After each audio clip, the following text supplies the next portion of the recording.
হারকিউলিসের নাম আমরা সবাই জেনে থাকব। অসীম শক্তি, বীরত্ব, দায়িত্ববোধের অন্য নাম হারকিউলিস।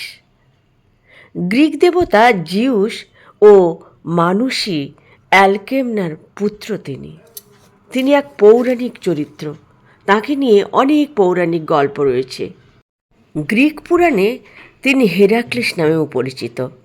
রাজা ইউরিস্টিয়াস তাকে 12টি কঠিন কাজ সম্পন্ন করার নির্দেশ দিয়েছিলেন এবং তিনি অতি সহজেই তা সম্পন্ন করেছিলেন।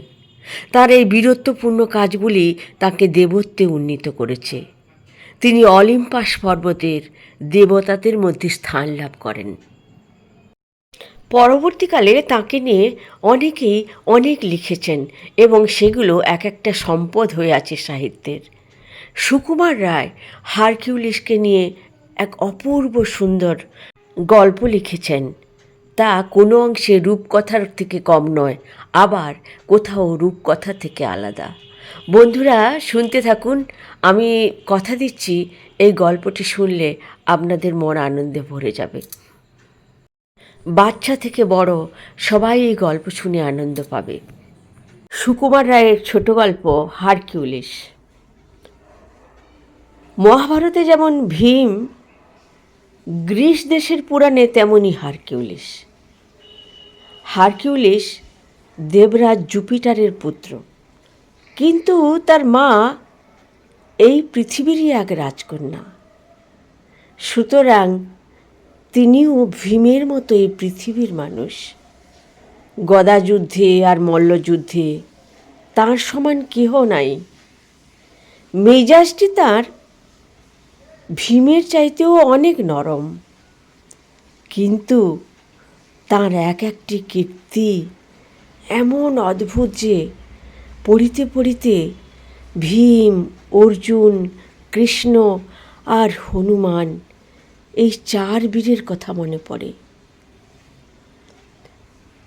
হারকিউলিসের জন্মের সংবাদ যখন স্বর্গে পৌঁছিল, তখন তার বিমাতা জুনো হিংসায় জ্বলিয়া বলিলেন, আমি এই ছেলের সর্বনাশ করিয়া ছাড়িব।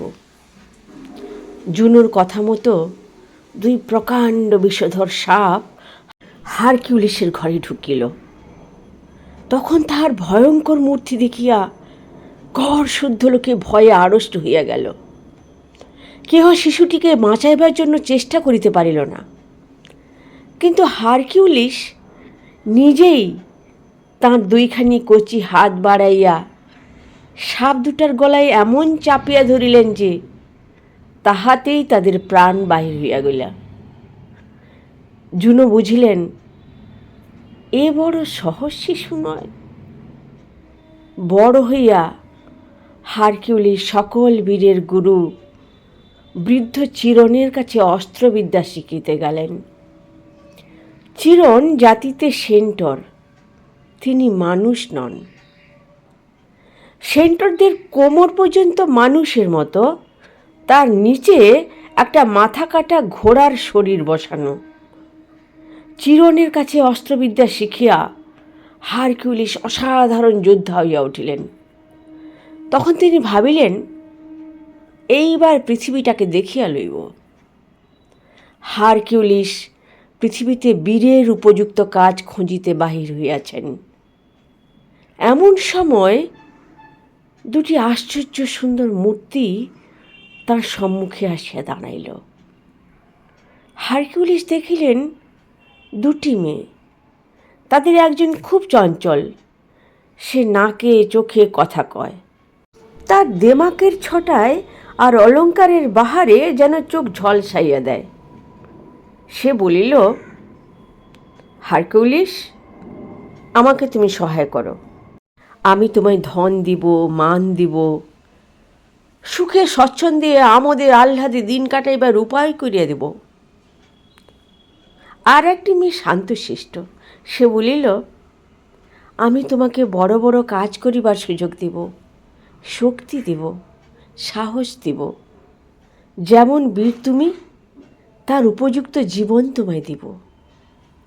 হারকিউলিস খানিক চিন্তা করিয়া বলিলেন, আমি ধন, মান, সুখ চাই না। আমি তোমার সঙ্গেই চলিব, কিন্তু তোমার পরিচয় জানতে চাই। তখন দ্বিতীয় সুন্দরী বলিল, আমার নাম পুণ্য, আজ হইতে আমি তোমার সহায় থাকিলাম। তারপর কত বৎসর হারকিউলিস দেশে দেশে কত পুণ্য কাজ করিয়া ফিরিলেন। তার গুণের কথা আর বীরত্বের কথা চারিদিকে ছড়াইয়া পড়িল। থেবিসের রাজা ক্রয়ন তার সঙ্গে তার কন্যা মেগারের বিবাহ দিলেন। হারকিউলিস নিজের পুণ্যফলে কয়েক বৎসর সুখে কাটাইলেন। কিন্তু বিমাতা জুনোর মনে হারকিউলিসের এই সুখ কাঁটার মতো বিঁধিল। তিনি কি চক্রান্ত করিলেন, তাহার ফলে একদিন হারকিউলিস হঠাৎ পাগল হইয়া তার স্ত্রী পুত্র সকলকে মারিয়া ফেলিলেন।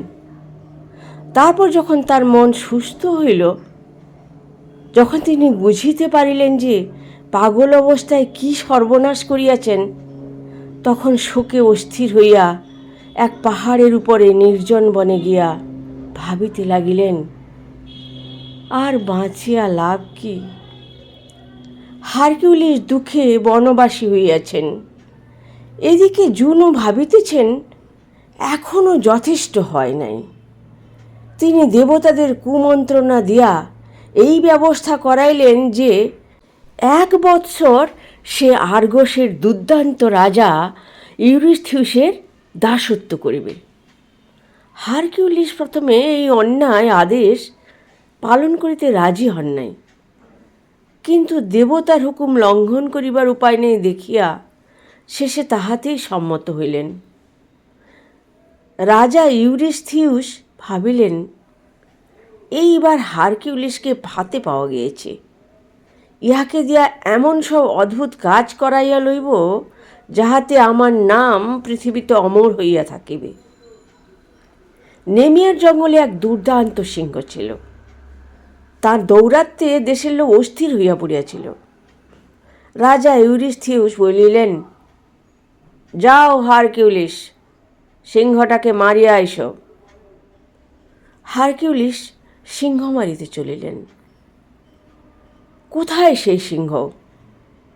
পথে যাকে জিজ্ঞাসা করেন সেই বলে, কেন বাপু সিংহের হাতে প্রাণ দিবে?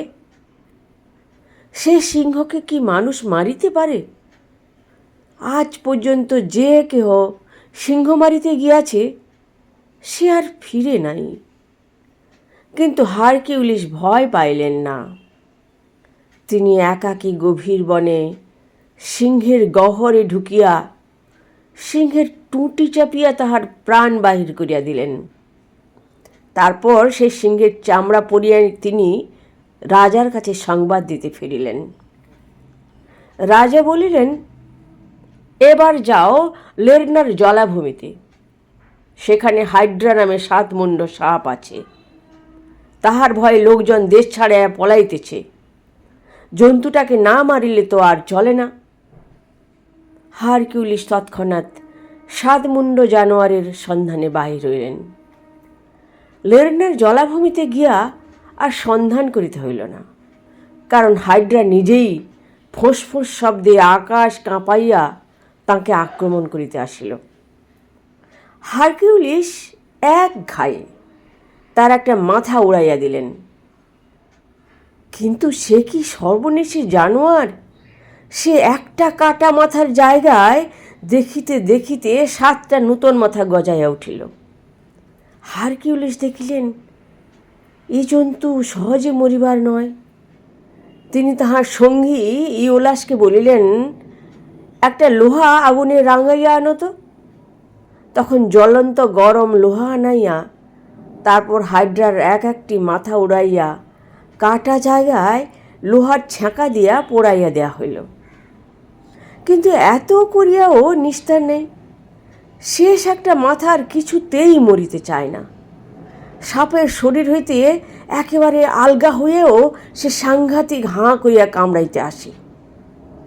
হারকিউলিস তাহাকে পিটিয়া মাটিতে পুঁতিয়া তাহার উপর প্রকাণ্ড পাথর চাপা দিয়া তবে নিশ্চিন্ত হইতে পারিলেন।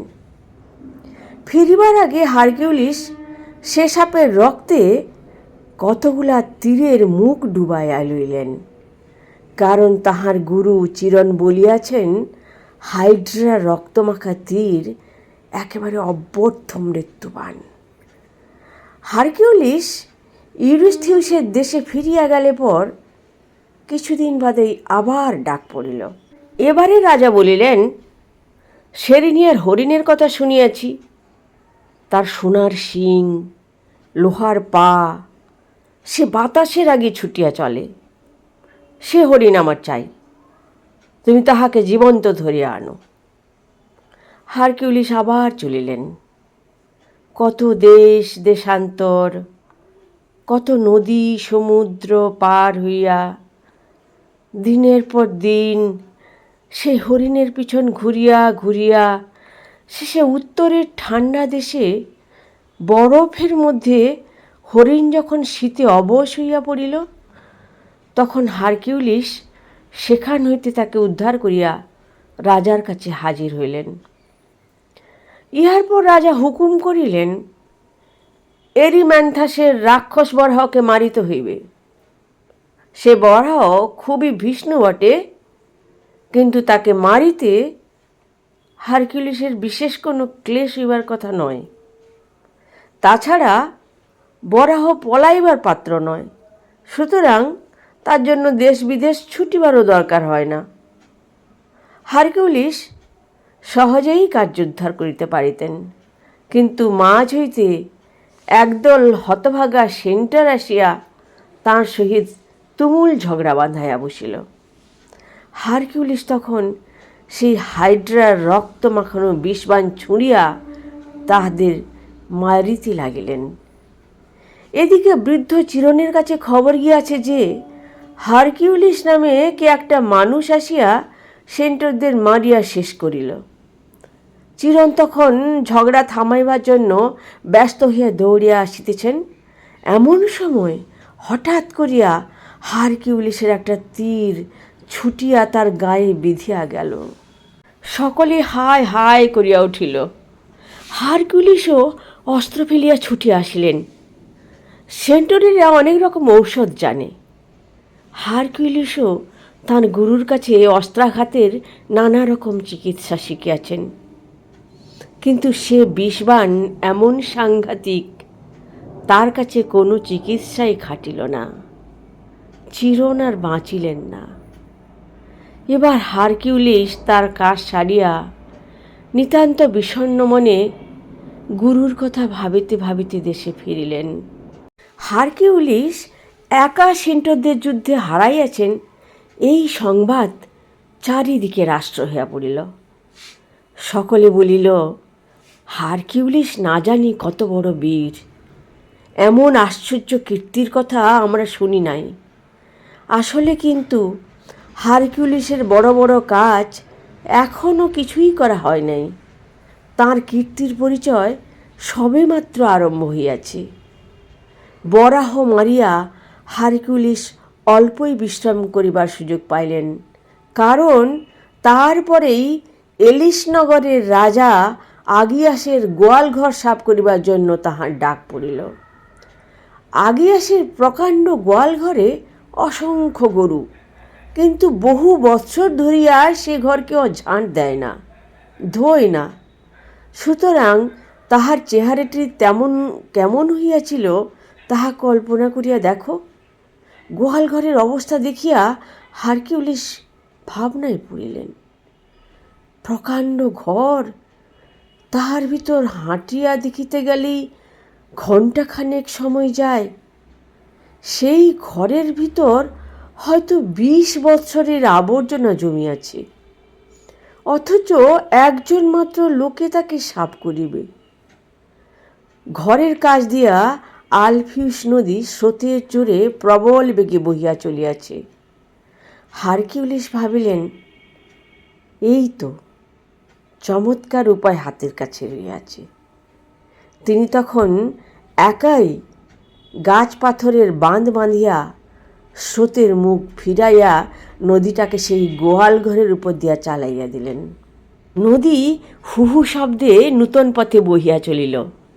20 বৎসরের জঞ্জাল মুহূর্তের মধ্যে সাফ হইয়া গেল। তারপর সেখানকার নদী সেখানে রাখিয়া তিনি দেশে ফিরিলেন। এদিকে ক্রিট দ্বীপে আর এক বিপদ দেখা দিয়েছে। জলের দেবতা নেপচুন সে দেশের রাজাকে এক প্রকাণ্ড ষাঁড় উপহার দিয়া বলিয়াছেন, এই জন্তুটিকে তুমি দেবতার নামে উৎসর্গ করিয়া বলি দাও। কিন্তু ষাঁড়টি এমন সুন্দর যে তাকে বলি দিতে রাজার মন সরিল না। তিনি তার বদলে আর একটি ষাঁড় আনিয়া বলির কাজ সারিলেন। নেপচুন সমুদ্রের নিচে থাকিয়াও এ সমস্তই জানিতে পারিলেন। তিনি তার ষাঁড়কে আদেশ দিলেন, যাও, এই দুষ্টু রাজার রাজ্য ধ্বংস করিয়া ইহার অবাধ্যতার সাজা দাও। নেপচুনের আদেশে সেই সর্বনেশে ষাঁড় পাগলের মতো চারিদিকে ছুটিয়া সারাটা রাজ্য উজাড় করিয়া ফিরিতেছে। একে দেবতার ষাঁড়, তার উপর যেমন পাহাড়ের মতো দেহখানি, তেমনি আশ্চর্য তার শরীরের তেজ। কাজী রাজ্যের লোক প্রাণ ভয়ে দেশ ছাড়াইয়া পলাইবার জন্য ব্যস্ত। এমন জন্তুকে বাগাইবার জন্য তো হারকিউলিসের ডাক পড়িবেই। হারকিউলিসও অতি সহজেই তাকে শিং ধরিয়া মাটিতে আঁচড়াইয়া একেবারে পোঁটলা বাঁধিয়া রাজসভায় নিয়ে হাজির করিলেন। রাজা ইউরিস্থিউসের মেয়ে বাপের বড় আদরে। সে একদিন আবদার ধরিল তাকে হিপোলাইটের চন্দ্রহার আনিয়া দিতে হইবে। হিপোলাইট এসেন্সদের রানী। এসেন্সদের দেশে কেবল মেয়েদেরই রাজত্ব। বড় সর্বনেশে মেয়ে তারা, সর্বদাই লড়াইয়ের জন্য প্রস্তুত। পৃথিবীর কোনো মানুষকে তারা ডরায় না। কিন্তু হারকিউলিসকে তারা খুব খাতির সম্মান করিয়া তাদের রানীর কাছে লইয়া গেল। হারকিউলিস তখন রানীর কাছে প্রার্থনা জানাইলেন। রানী বলিলেন, আজ তুমি খাও দাও, বিশ্রাম করো, কাল অলঙ্কার লইতে আসো। হারকিউলিসের সৎমা জুনোদেবী দেখিলেন, নিহাত সহজেই বুঝি এবারের কাজটা উদ্ধার হইয়া যায়। তিনি নিজে এসেন্স সাজিয়া এসেন্স দলে ঢুকিয়া সকলকে কুমন্ত্রণা দিতে লাগিলেন। তিনি বলিলেন, এই যে লোকটি রানীর কাছে অলঙ্কার ভিক্ষা করিতে আসিয়াছে, ইহাকে তোমরা বড় সহজপাত্র মনে করিও না। আসলে কিন্তু এই লোকটা আমাদের রানীকে বন্দি করিয়া লইতে চায়। অলঙ্কার টলঙ্কার ও সকল মিথ্যে কথা, কেবল তোমাকে ভুলাইবার জন্য। তখন সকলে রুখিয়া একেবারে মার মার শব্দে হারকিউলিসকে আক্রমণ করিল। হারকিউলিস একাকী গদা হাতে আত্মরক্ষা করিতে লাগিলেন। অনেকক্ষণ যুদ্ধের পর এসেন্সরা বুঝিল হারকিউলিসের সঙ্গে পারিয়া ওঠা তাহাদের সাধ্য নয়। তখন তাহারা রানী চন্দ্রহার হারকিউলিসকে দিয়া বলিল, যে অলঙ্কার তুমি চাহিয়াছিলে এই লও, কিন্তু তুমি এদেশে আর থাকিতে পাইবে না। হারকিউলিসের কাজ উদ্ধার হইয়াছে, তাঁর আর থাকিবার দরকার কি? তিনি তখনই তাদের নমস্কার করিয়া ফিরে আসলেন। ইউরিস্থিউস মহাসন্তুষ্ট হইয়া বলিলেন, হারকিউলিস, আমি তোমার উপর বড় সন্তুষ্ট হইলাম। তুমি আমার জন্য 8টি বড় কাজ করিলে, এখন আর 4টি কাজ করিলে তোমার ছুটি।